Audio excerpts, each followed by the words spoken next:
Good evening, worshippers of Halloween. Admirers of the ghostly and the ghastly. Welcome to my chamber of horrors. And let me tell you a terrible tale of terror.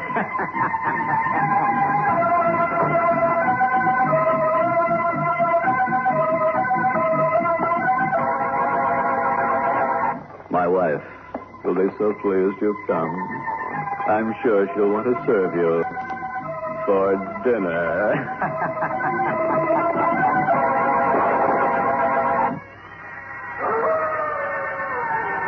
Come over here by the coffin, won't you? But leave your coat on. I'm going to tell some chilling stories tonight. Bone-chilling on this Halloween. That's right. Bundle up tight. It would really be a pity if you caught a cold, because then you might leave here coughing. Or should I say, in a coffin.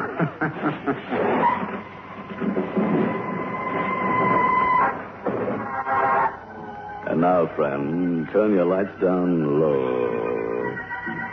If you have the nerve. In fact, turn them out. I dare. And listen to a classic tale of terror. The Waxwork. No actors other than Mr. William Conrad. Oh, yes, originally there were 15, but 14 died in rehearsal. Leaving only Mr. Conrad to carry on. So here he is. In The Waxwork.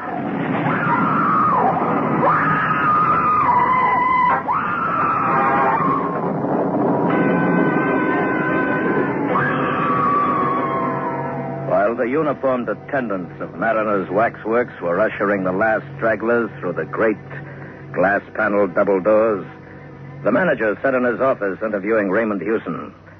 The manager was speaking. Oh, there's nothing new in your request, sir. And in fact, we refuse it to different people, mostly young bloods who've tried to make bets about 3 times a week, I should say. We have nothing to gain, something to lose by letting people spend the night in our murderer's den.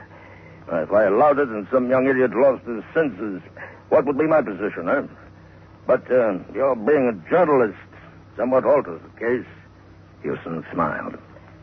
I suppose you mean that journalists have no senses to lose. No, of course not. But one imagines them to be responsible people. Oh, besides, we have something to gain here.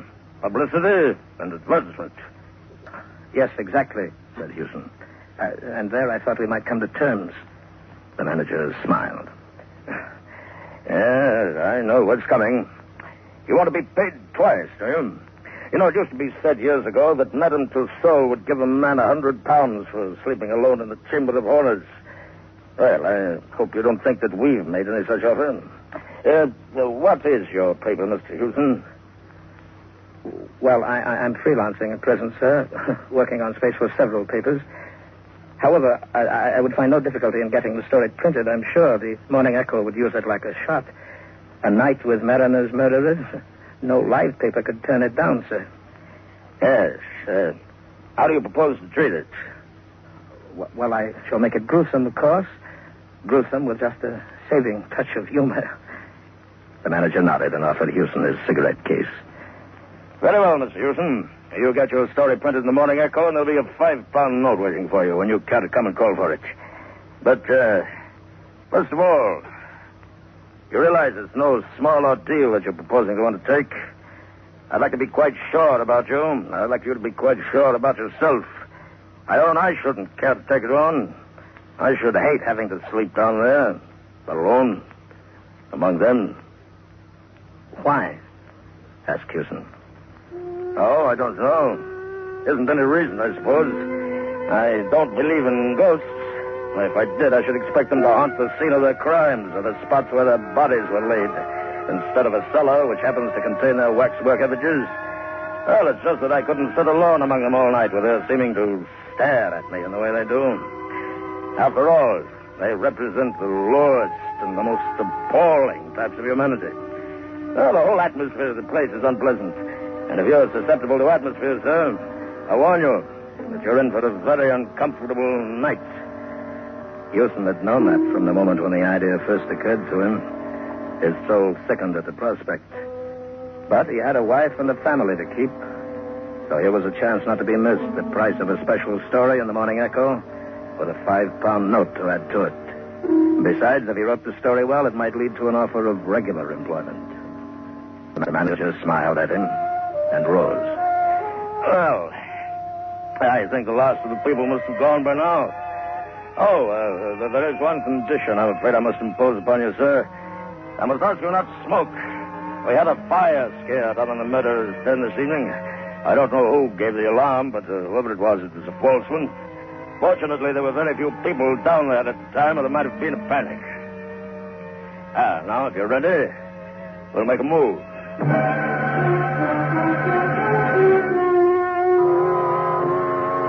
He led the way through an open barrier and down ill-lit stone stairs, which conveyed a sinister impression of giving access to a dungeon. In a passage at the bottom were a few preliminary horrors, such as relics of the Inquisition, a rack taken from a medieval castle, branding irons, thumbscrews, and other mementos of man's cruelty to men. Beyond the passage was the murderer's den.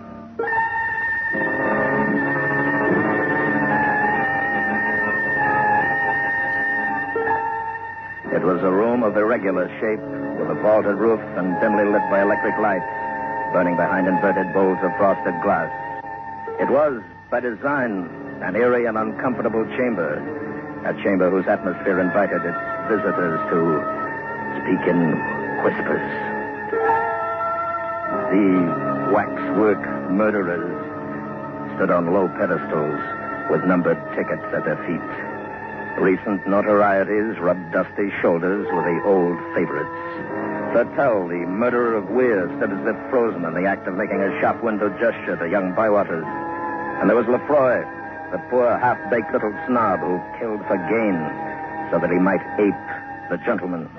Within 5 yards of him sat Mrs. Thompson, that erotic romanticist hanged to propitiate British middle-class matronhood. Charles Peace, the only member of the vile company who looked uncompromisingly and entirely evil, sneered across a gangway at Norman Thorne. Brown and Kennedy, the two most recent additions, stood between Mrs. Dyer and Patrick Mahan. The manager, walking around with Houston, pointed out several of the more interesting of these unholy notabilities. That's Crippen. I expect you recognize him, insignificant little beast who looked as if he couldn't tread on a worm. Oh, and that's Armstrong. That looks like a decent, harmless country gentleman, doesn't he? And there's old Vaquier. You can't miss him, of course, because of his beard. And this one... Who's that? Houston asked in a whisper. Here, come here. Have a good look at him. This is our star turn. He's the only one of the bunch that hasn't been hanged. The figure which Houston had indicated was that of a small, slight man, not much more than 5 feet in height. It wore little waxed mustaches, large spectacles, and a caped coat. There was something so exaggeratedly French in its appearance that it reminded Houston of a stage caricature. He could not have said precisely why the mild-looking face seemed to him so repellent, but he had already recoiled a step, and even in the manager's company it cost him an effort to look again. But who is he asked. That, said the manager, is Dr. Baudet. Houston shook his head doubtfully. I think I've heard the name, but I forget in connection with what. The manager smiled. You'd remember better if you were a Frenchman. You know, for some long while, that man was the terror of Paris. He carried on his work of healing by day and of throat-cutting by night. Why, he killed for the sheer devilish pleasure it gave him to kill, and always in the same way, with a razor. After his last crime, he left a clue behind him which set the police upon his track. Oh, but he was much too clever for them. When he realized that the coils were closing about him, he mysteriously disappeared. And ever since, the police of every civilized country have been looking for him. There's no doubt that he managed to make away with himself, and by some means which has prevented his body coming to light. One or two crimes of a similar nature have taken place since his disappearance, but he is believed almost for certain to be dead, and the experts believe these recrudescences to be the work of an imitator. It's queer, isn't it, Miss Houston? How every notorious murderer has imitators. Houston shuddered and fidgeted with his feet. I don't like him at all. What eyes he's got. Yes, this figure's a little masterpiece. You find the eyes bite into you, huh? Well, that's excellent realism, then, for Baudet practiced mesmerism and was supposed to mesmerize his victims before dispatching them. Indeed, had he not done so, it's impossible to see how so small a man could have done his ghastly work. There were never any signs of struggle. I thought I saw him move, said Houston with a catch in his voice. The manager smiled. You'll have more than one optical illusion before the night's out, I expect, sir.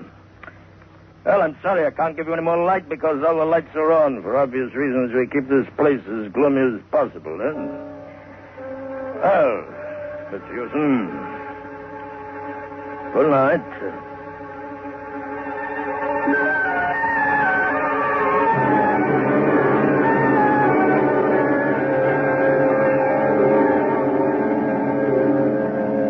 Houston wheeled a swivel chair, a heavy one upholstered in plush, a little way down the central gangway, and deliberately turned it so that its back was toward the effigy of Dr. Baudet.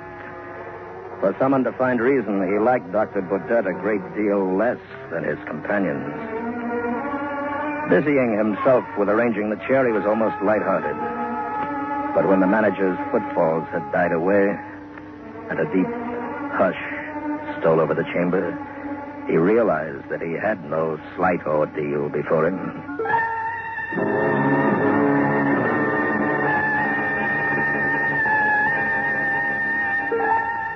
Among the many figures standing in stiff, unnatural poses, the effigy of the dreadful little doctor stood out with a queer prominence, perhaps because of a steady beam of light beat straight down upon it. Houston flinched before the parody of mildness which some fiendishly skilled craftsman had managed to convey in wax, met the eyes for one agonized second, and then turned again to face the other direction.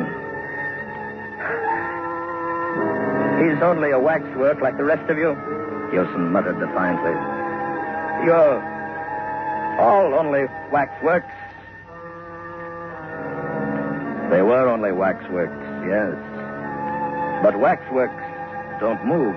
Oh, not that he had seen the least movement anywhere, but it struck him that in the moment or two while he'd looked behind him, there had been the least subtle change in the grouping of the figures in front. Crippen, for instance, seemed to have turned at least 1 degree to the left. Or, thought Houston, perhaps the illusion was due to the fact that he had not slewed his chair back into its exact original position.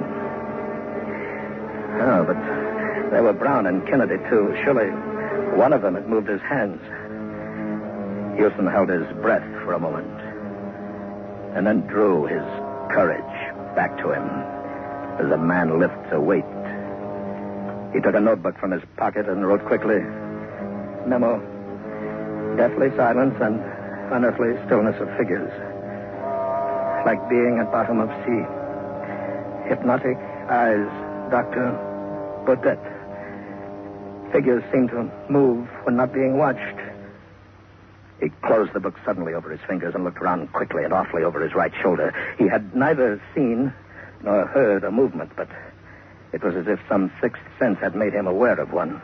He looked straight into the vapid countenance of Lefroy, which smiled vacantly back as if to say, it wasn't I. No, of course it wasn't he, or any of them. It was his own nerves. Or was it? Then why all that silent unrest about him? A subtle something in the air which did not quite break the silence and happened, whichever way he looked, just beyond the boundaries of his vision. He swung round quickly to encounter the mild but baleful stare of Dr. Baudet. And then, without warning, he jerked his head back to stare straight at Crippen. He'd nearly caught Crippen that time. You'd better be careful, Crippen, and all the rest of you. If I do see one of you move, I'll smash you to pieces. Do you hear? He ought to go, he told himself. Already he'd experienced enough to write his story, or 10 stories for the matter of that. Well, then, why not go? The Morning Echo would be none the wiser as to how long he'd stayed. Nor would it care so long as his story was a good one. Yes, but the manager... One never knew. Perhaps the manager would quibble over that 5-pound note which he needed so badly. He wondered if his wife were asleep, or if she were lying awake and thinking of him. She'd laugh when he told her that he'd imagined...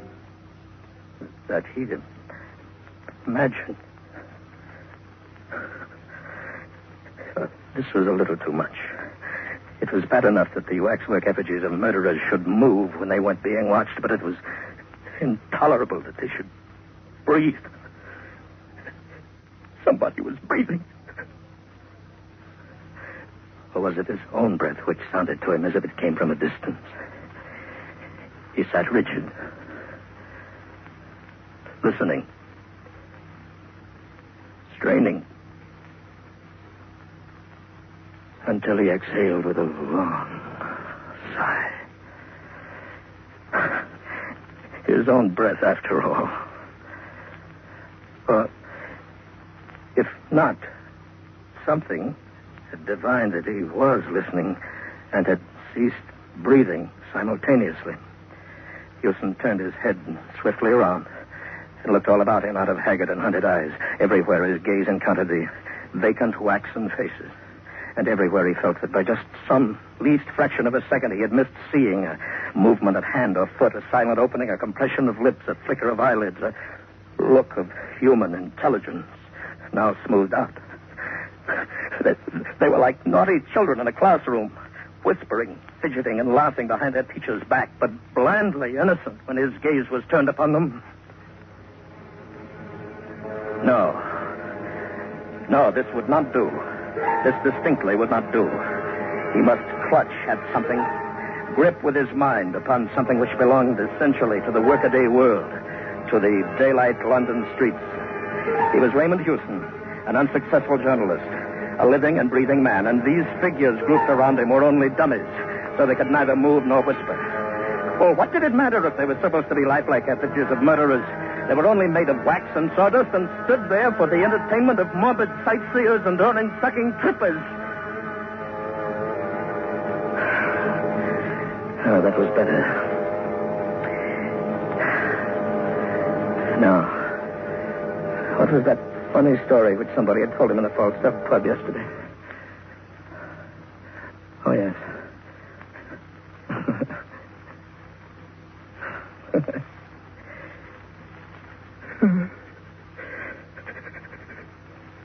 He recalled part of it, but not all.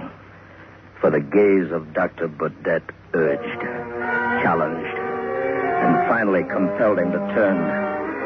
Houston half turned, and then swung his chair so as to bring him face to face with the wearer of those dreadful hypnotic eyes.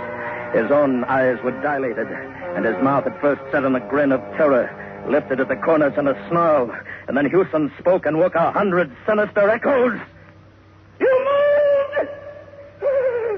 Yes, you did, you moved! I saw you! You moved!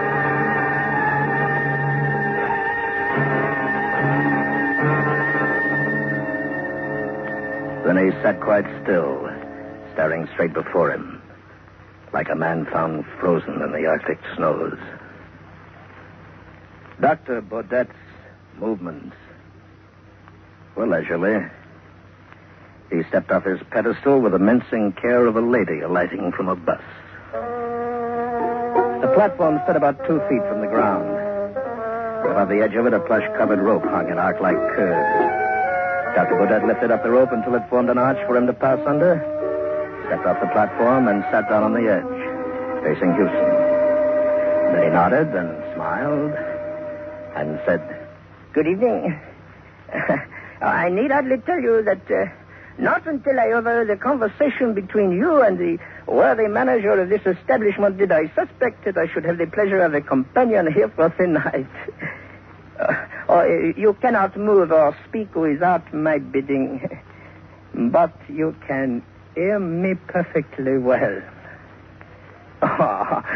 Something tells me that you are, shall I say, nervous? My dear sir, I have no illusions. I am not one of these contemptible effigies miraculously come to life. I am Dr. Bourdet himself.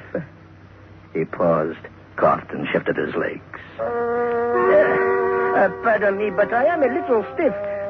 Please, let me explain. Circumstances with which I need not fatigue you have made it desirable that I should live in England. I was close to this building this evening when I saw a policeman. Regarding me, I thought a little too curiously. I guessed that he intended to follow and perhaps ask me embarrassing questions, so I mingled with the crowd and came in here. A coin bought my admission to the chamber in which we now meet, and an inspiration showed me a certain means of escape. I raised a cry of fire, and when all the fools had rushed to the stairs, I stripped my effigy of the caped coat which you behold me wearing, donned it, hid my effigy under the platform at the back, and took its place on the pedestal. The manager's description of me, which I had the embarrassment of being compelled to overhear, was biased, but not altogether inaccurate. Clearly, I am not dead, although it is as well that they will think otherwise, no? His account of my hobby, which I have indulged for years, although through necessity less frequently of late, was in the main true. For you see, the world is divided between collectors and non-collectors. With the non-collectors, we are not concerned, eh? The collectors collect anything according to their individual taste, from money to cigarette cards, from malls to matchboxes. I collect throats. He paused again and regarded Houston's throat with interest, mingled with disfavor. I am obliged for the chance which brought us together tonight, and perhaps it would seem ungrateful to complain. From motives of personal safety, my activities have been somewhat curtailed of late years, and I am glad of this opportunity of gratifying my somewhat unusual whim. But you, sir, you have such a skinny neck. If you will overlook a personal remark, I should never have selected you from choice. I like men with thick necks. Thick, red necks. He fumbled in an inside pocket and took out something which he tested against a wet forefinger, and then proceeded to pass gently to and fro across the palm of his left hand. This is a little French razor. The blade, you will observe, is very narrow. They do not cut very deep, but deep enough. In just one little moment, you shall see for yourself. And now, I shall ask you the little civil question of all the polite barbers. Does the razor suit you, sir? He rose up, a diminutive but menacing figure of evil, and approached Houston with a silent, furtive step of a hunting panther. You will have the goodness to raise your chin a little, eh? Thank you. And a little more, just a little more. Thank you. Merci, monsieur. Merci, merci. Merci.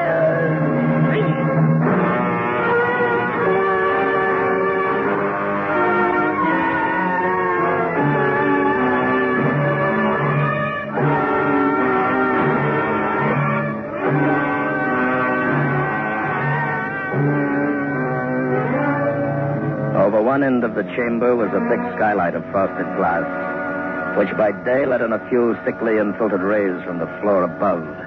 After sunrise, these began to mingle with the subdued light from the electric bulbs.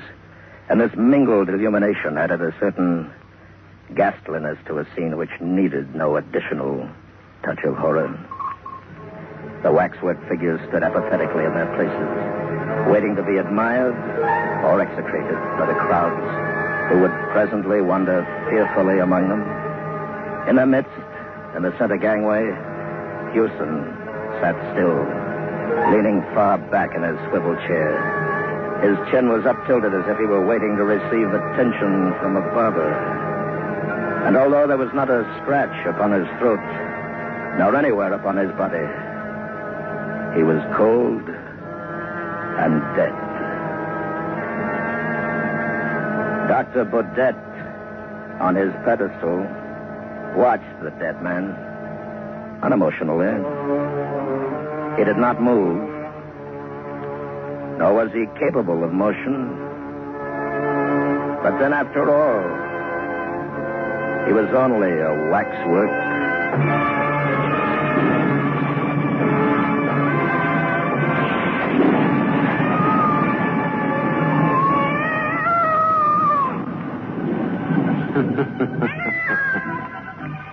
Well, friend, I do hope that you savored our gruesome little tale of terror and tallow called the Waxwork. I just wonder if you had the nerve to listen with your lights turned off. If you did, it's time to turn them on again. Go ahead. Just don't sit there. Get up.